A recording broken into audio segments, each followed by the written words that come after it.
Halo semuanya, perkenalkan nama saya Dimas Soekarno Atmaja, NIM saya 0603252127. Oke, jadi video ini saya buat untuk memenuhi permintaan tugas video dari dosen saya, Bapak Alfauzan Ramadhani Simangunsong NPD, dalam mata kuliah Bahasa Indonesia.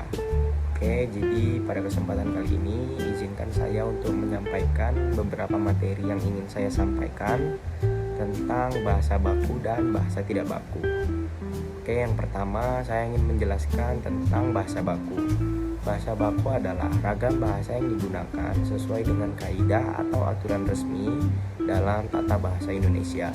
Aturan ini meliputi ejaan yang sesuai dengan PUEB dan pemilihan kata-kata yang sesuai dengan KBBI atau Kamus Besar Bahasa Indonesia, serta memiliki struktur kalimat yang benar.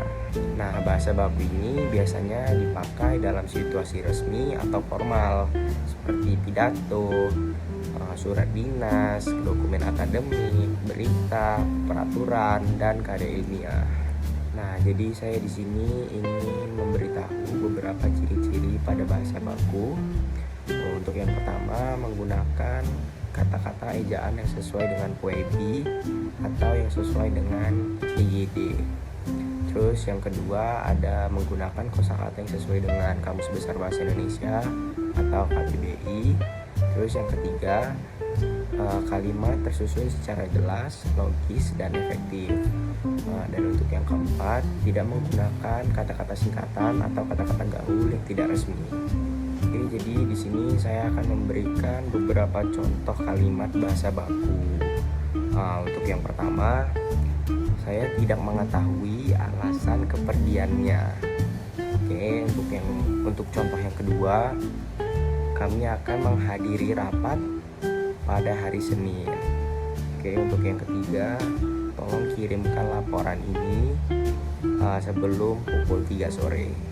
Nah, jadi itu adalah beberapa contoh dalam kalimat bahasa baku. Kalau bahasa tidak baku itu apa, Bang? Bahasa tidak baku ini adalah bahasa yang tidak mengikuti aturan resmi tata bahasa.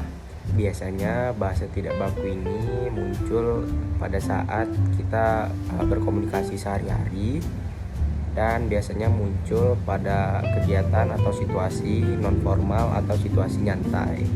Nah, jadi untuk bahasa tidak bakunya di sini saya akan memberitahu 4 ciri-ciri bahasa tidak baku. Untuk yang pertama, kadang menggunakan ejaan yang salah atau menyimpang. Untuk yang kedua, banyak menggunakan kosakata gaul atau kosakata yang tidak sesuai dengan KBBI. Untuk yang ketiga, strukturnya tidak lengkap atau tidak sesuai aturan. Terus yang keempat, bahasanya lebih ekspresif atau terkesan lebih akrab. Jadi setelah ciri-ciri tadi, di sini saya akan memberikan contoh bahasa yang tidak baku. Untuk yang pertama, contohnya adalah gue nggak tahu dia pergi kemana. Nah, itu merupakan bahasa yang tidak baku. Untuk yang kedua, mereka lagi ngerjain tugas di perpus. Untuk yang ketiga, kita bakal ikut rapat Senin nanti. Nah, itu merupakan contoh kalimat yang tidak baku, yang tidak sesuai dengan ejaan PUEB atau yang tidak sesuai dengan EYD atau KBBI, bahasa yang tidak sesuai dengan KBBI.